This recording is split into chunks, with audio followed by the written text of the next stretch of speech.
Hello, Murder Weekly listeners. We've got a special treat for you today. If you've been captivated by our thrilling tales of mystery and crime, you're going to love what we have in store. We're dropping the first episode of a brand new podcast series right here for you, The Artist, A Killer's Canvas. This story follows the chilling story of Thomas Ashton, a man who transforms murder into his twisted version of art. This dark and gripping series features one of our very own recurring characters from the Murder Weekly series, bringing an extra layer of intrigue for our dedicated listeners. Mere episode, Strokes of Red, we dive deep into Thomas's descent into darkness, exploring how a once promising medical student becomes a calculating and ruthless killer. After the show, be sure to search and follow The Artist, A Killer's Canvas. New episodes of The Artist will drop weekly in its own feed, keeping you on the edge of your seat as we unravel the mystery behind each gruesome masterpiece. Follow The Artist, A Killer's Canvas on the app of your choice. Trust us, you won't want to miss a single second of this gripping new series. So sit back, relax, and get ready for The Artist, A Killer's Canvas. Content warning. This story contains descriptions of violence, disturbing themes, and graphic imagery that some listeners may find unsettling. Discretion is advised. Calaroga Shark Media.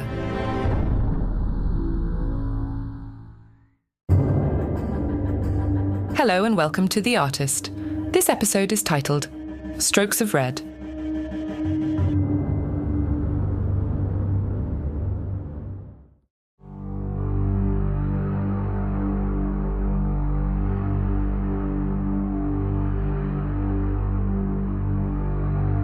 Philadelphia, 1974.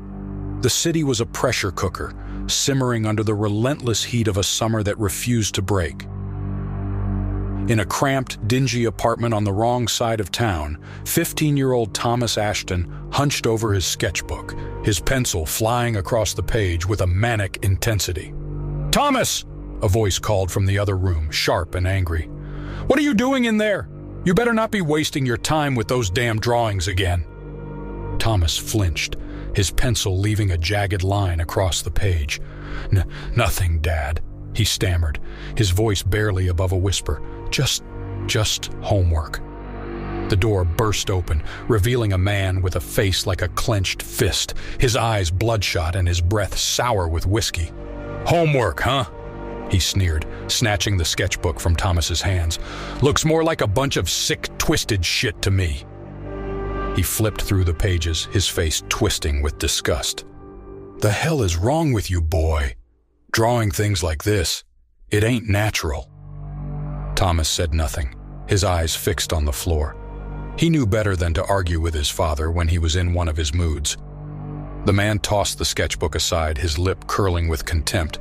"You're just like your mother, you know that? A fucking waste of space. No wonder she left us." With that, he stormed out of the room, slamming the door behind him with enough force to rattle the walls. Thomas picked up his sketchbook with shaking hands, his vision blurring with unshed tears.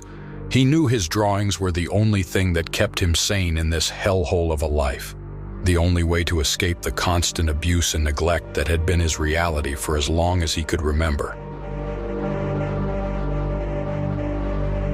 At school, things were no better. Thomas was the weird kid, the freak who sat in the back of the class and never spoke to anyone. His classmates would whisper and point, their voices dripping with cruel laughter. "Hey, Ashton!" a boy named Billy would call out, his face split with a nasty grin. "Heard you like to draw pictures of dead things. That true?" Thomas would say nothing, his eyes fixed on his desk. But inside he could feel the rage building, a hot, prickly sensation that made his hands itch for something sharp.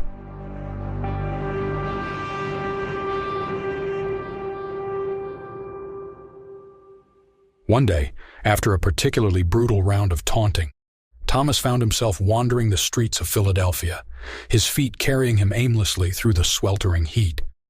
He was so lost in his own dark thoughts that he almost didn't notice the strange man watching him from the shadows of an alley. "Hey, kid!" the man called out, his voice a rasping whisper. "Come here for a second." Thomas hesitated, his heart pounding in his chest. He knew he shouldn't talk to strangers, but something about the man's eyes drew him in, like a moth to a flame. As he stepped closer, he saw that the man was holding something in his hand, a knife, its blade gleaming dully in the fading light. "You like knives, kid?" the man asked, a slow smile spreading across his face. "I can see it in your eyes. That hunger, that need to see what's inside." Thomas swallowed hard, his mouth suddenly dry. I don't know what you're talking about," he mumbled, taking a step back. The man chuckled, a low, grating sound that made the hairs on the back of Thomas's neck stand up. "Sure you do, kid. You're just like me, a true artist, born to paint the world in shades of red." From that moment on, Thomas was the man's apprentice, learning the dark arts of murder and mayhem at the feet of a master. The man who called himself the Maestro was a legend in the Philadelphia underworld, a phantom who struck without warning and left a trail of blood and terror in his wake. "The key to a truly great kill," the Maestro would say, his voice low and hypnotic, "is to make it a work of art, to elevate it beyond the mundane, the ordinary, to turn each stroke of the blade into a brushstroke on the canvas of eternity."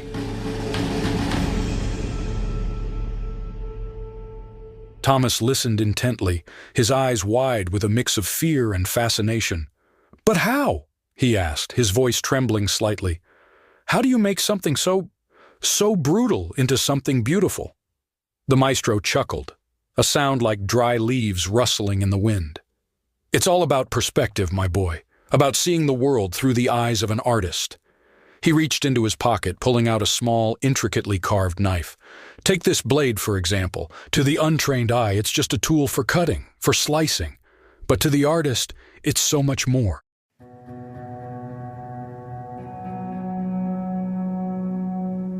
He ran his finger along the edge of the blade, a thin line of blood welling up in its wake.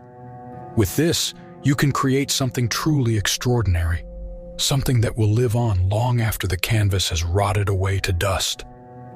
Thomas took the knife, feeling its weight in his hand. It was heavier than he expected, the handle cold and smooth against his palm. "But what if I can't do it?" he whispered, his voice barely audible over the pounding of his heart. "What if I'm not good enough?" The Maestro placed a hand on Thomas's shoulder, his grip surprisingly gentle. "You have a gift, Thomas, a vision that few others possess. Trust in that vision and let it guide your hand." He smiled, a slow, sinister curl of his lips. "And remember, the only true failure is the failure to create, to take the raw materials of life and death and shape them into something truly transcendent." Thomas nodded, a sense of purpose welling up inside him. He knew that this was his destiny, his calling, to become the greatest artist the world had ever seen, no matter the cost. "Now," the Maestro said, his voice taking on a new intensity, "let's go find you a canvas, shall we?"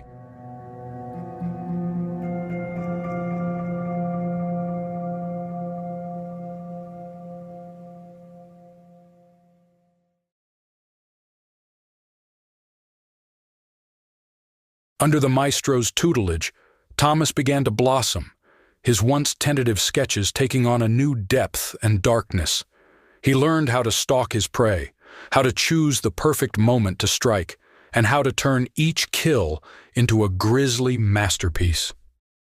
Thomas watched as the Maestro worked his craft and would recreate the scenes in his sketchbook. Everything changed when he met Sarah at age 17. She was a vision in black, a gothic beauty with eyes like shards of ice and a smile that could cut glass. They met at a seedy bar, the kind that doesn't proof. Money is money. "I like your work," Sarah purred, her fingers tracing the scars on Thomas's knuckles. She had noticed the lonely young man sitting at the bar, drawing. "The way you turn death into something. Beautiful.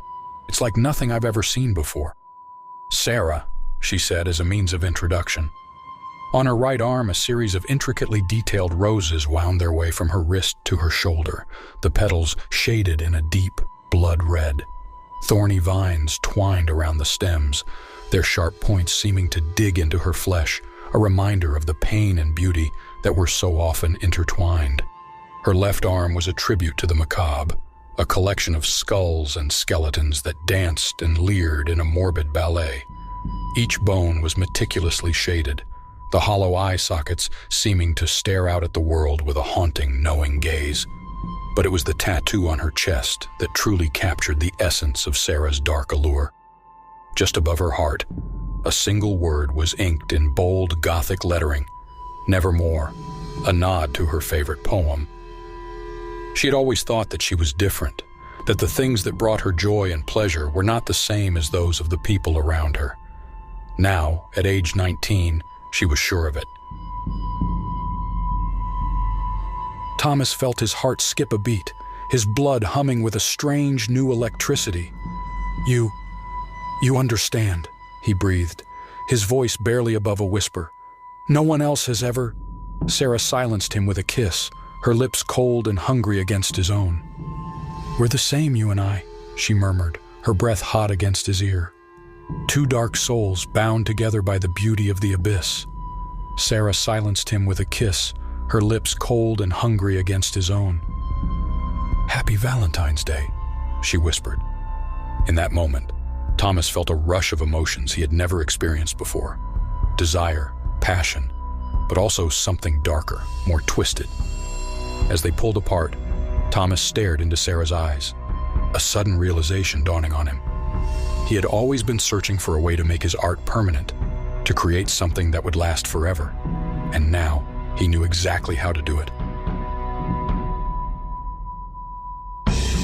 "Sarah," he whispered, his voice trembling with a mixture of excitement and fear. "I want you to be my masterpiece, my greatest work of art." Sarah's eyes widened, a flicker of understanding passing between them. "What do you mean?" she asked, her voice barely audible over the pounding of her heart.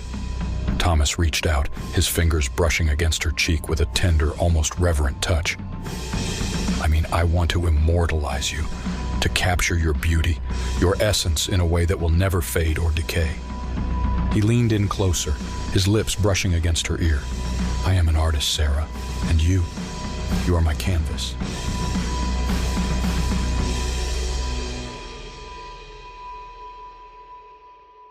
Over the next few weeks, Thomas planned every detail of his magnum opus with meticulous care. He sketched countless designs, each one more intricate and elaborate than the last. He gathered his tools, his brushes and blades, preparing them with an almost ritual-like reverence.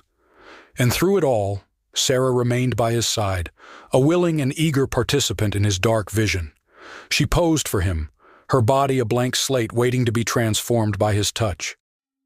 When the night finally came, Thomas was ready. He had chosen an abandoned warehouse on the outskirts of town, a place where they would be undisturbed, free to create their masterpiece in peace.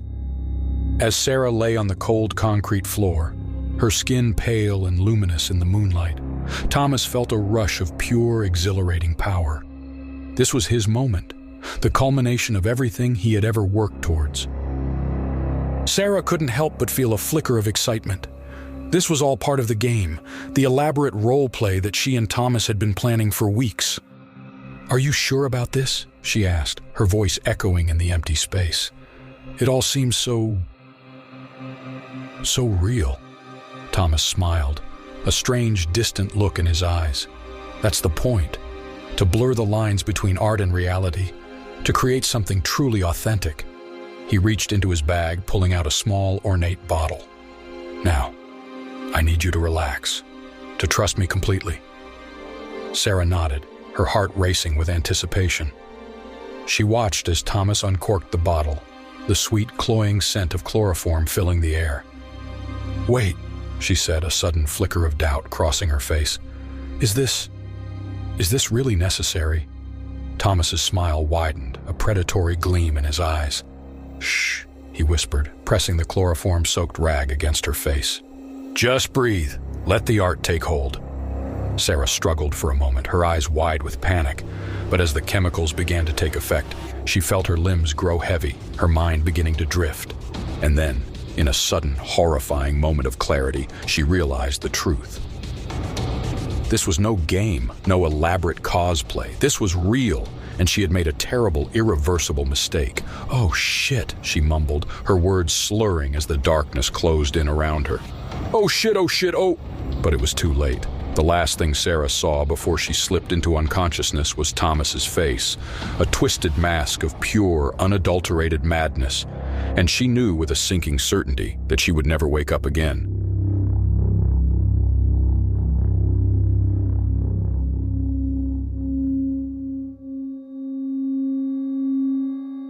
With a steady hand, he began to cut, his blade slicing through Sarah's flesh like a brush through paint. He worked slowly, methodically, each incision a carefully planned stroke in a larger composition. He felt a rush of pure, unadulterated joy, a sense of purpose and fulfillment he had never known before. As the hours passed, Sarah's body began to take shape, a twisted, macabre sculpture of blood and bone. Thomas stepped back, admiring his work with a critical eye. It was beautiful, a true masterpiece that would stand the test of time. But even as he reveled in his achievement, Thomas felt a creeping sense of unease, a gnawing emptiness that he couldn't quite shake. He had poured everything he had into this moment, this one perfect creation, and now that it was done, he didn't know what to do next.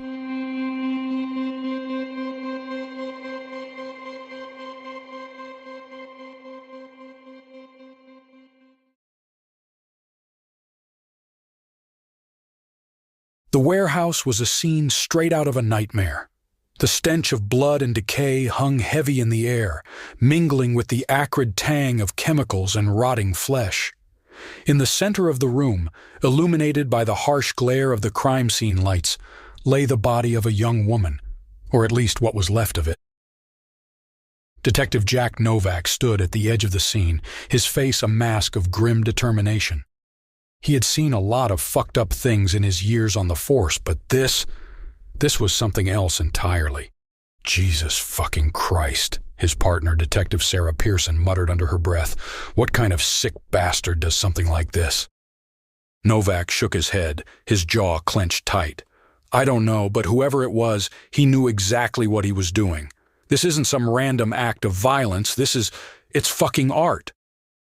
Pearson shot him a look. Her eyes narrowed in disgust. "This is the work of a fucking psychopath." Novak shrugged, his gaze never leaving the body. "Maybe, but you have to admit there's a certain precision to it, a level of skill that goes beyond your average murder."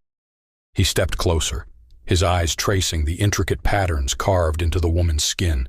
It was like nothing he had ever seen before, a twisted tapestry of blood and flesh that seemed to defy all laws of nature and reason. "Whoever did this," he said, his voice low and haunted, "they're not just a killer, they're a fucking artist." Pearson scoffed, her hand tightening on the butt of her gun.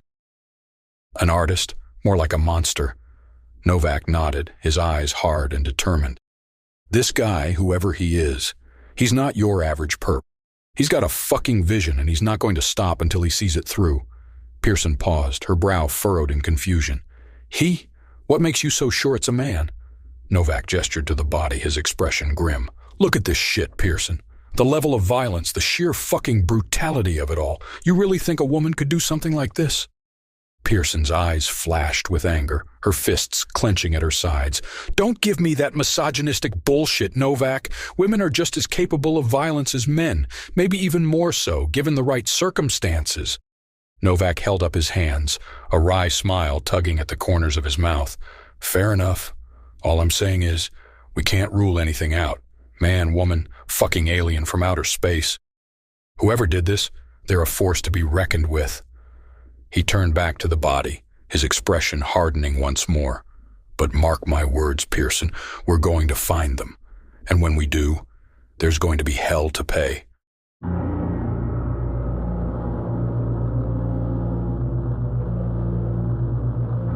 In the days and weeks that followed, Thomas tried to recapture that feeling, that rush of pure, unbridled creativity. But no matter how many times he tried, no matter how many victims he claimed, it was never quite the same. He had tasted perfection, had glimpsed the divine, and now everything else seemed pale and meaningless by comparison. The precinct was a hive of activity, the air thick with the buzz of ringing phones and the clatter of keyboards. In the corner of the bullpen, a whiteboard loomed, its surface a collage of gruesome crime scene photos and hastily scrawled notes. At the center of it all stood Detective Jack Novak and his partner, Sarah Pearson, their faces drawn and haggard from weeks of fruitless investigation. "Tell me you've got something," Captain Frank Malloy said, his voice gruff and impatient as he approached the detectives. "The brass is breathing down my neck on this one.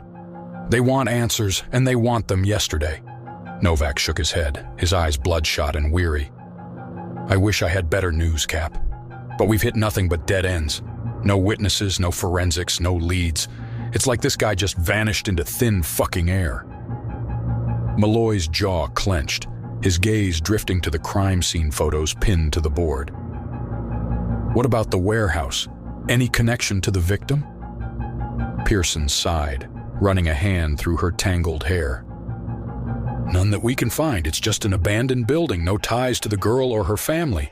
The only thing of interest is the way she was posed."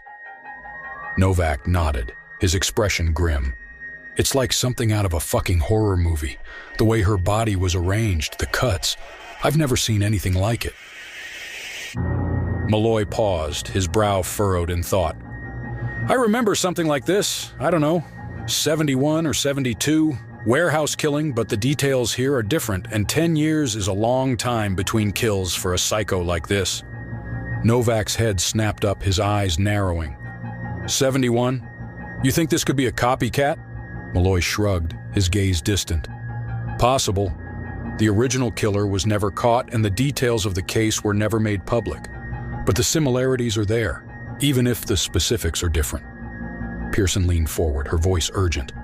"But Captain, if this is a copycat, that means someone would have had to do a deep dive into the original case files.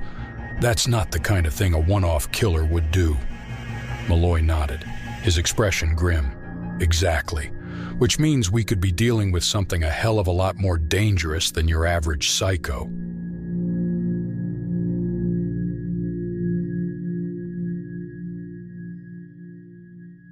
Thomas sat at the dinner table with his father, pushing the bland, overcooked meat around his plate.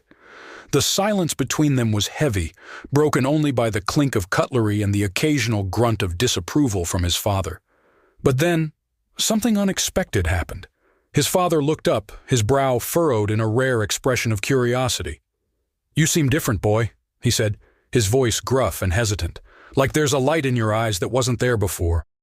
Thomas felt a flicker of surprise, unused to anything resembling interest or concern from his father. I guess I've just found a new appreciation for life," he said, choosing his words carefully. "A sense of purpose, maybe." His father grunted, taking a swig of his beer. "Well, whatever it is, it looks good on you. You don't look so much like a damn ghost anymore." Thomas felt a smile tug at the corners of his mouth, a strange, unfamiliar sensation. "Thanks, Dad. That means a lot." He took a deep breath, steeling himself for what he was about to say next. "Actually, there's something I've been meaning to tell you. I've decided to go to medical school." His father's eyes widened, his fork clattering to his plate. "Medical school? You? But what about all that art crap you're always going on about?"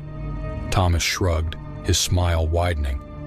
"I guess I just realized that there's more than one way to make a mark on the world. To leave a lasting impression." He thought back to his first kill, to the way the blade had felt in his hand, the way the blood had looked as it pooled on the ground. It had been a revelation, a moment of pure, unadulterated clarity. And now, he knew exactly what he had to do. He would become a doctor, a healer, someone who held the power of life and death in his hands. But he would also be an artist, a creator of his own twisted masterpieces. He would use his scalpel like a paintbrush, his patience like canvases, ready to be molded and shaped by his will. It was the perfect cover, the perfect disguise. No one would ever suspect the kindly, well-respected Dr. Thomas Ashton of being the monster that lurked beneath the surface. His father stared at him for a long moment, his expression unreadable. Then, slowly, he nodded. "All right then," he said, his voice gruff but not unkind. "Medical school it is. I guess there are worse things you could be doing with your life." Thomas smiled, a cold, calculating smile that didn't quite reach his eyes. "Oh, absolutely," he said, his voice smooth and confident. "After all, what could be more noble than dedicating your life to helping others?" And as he sat there, basking in the glow of his father's approval, Thomas couldn't help but feel a thrill of anticipation. The world was his canvas now, and he was just getting started.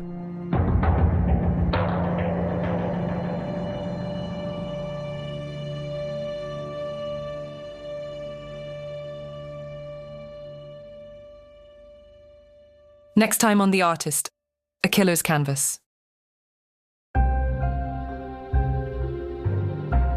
Thomas Ashton's dark journey continues as he enters the world of pre-med at Temple University.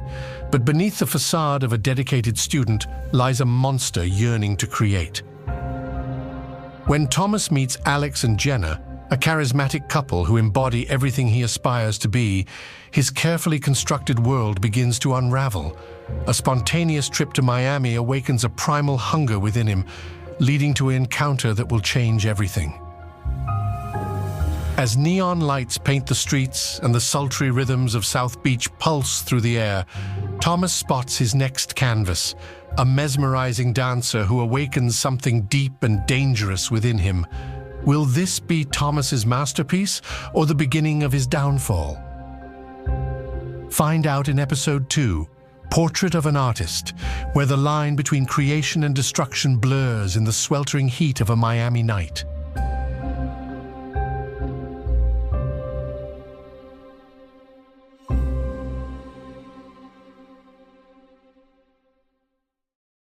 The Artist is a Calaroga Shark Media production, hosted by Aidan I. Flanagan, written by Aidan I. Flanagan and John McDermott, produced by Mark Francis. Executive producers John McDermott and Mark Francis. Portions of the podcast may have been produced with the assistance of AI. If you enjoyed this series, check out the inspiration podcast Murder Weekly, available wherever you get your podcasts. This show is also available commercial-free. Check the show notes for more info and how you can buy merch for The Artist. Calaroga Shark Media. We hope you enjoyed the first episode of The Artist, A Killer's Canvas. Remember, new episodes drop every week on the feed for The Artist, A Killer's Canvas, and you can already catch up on the first half of the series. And here's the best part. If you want to get the entire series early and completely commercial-free, you can become a premium subscriber. For Apple Podcast users, simply click the banner on the app. If you're listening on Spotify or Android, head over to calaroga.com/plus. For just $4.99 a month, you'll gain access to Murder Weekly, The Artist, and a slew of other shows without any interruptions. Check the link in the show notes.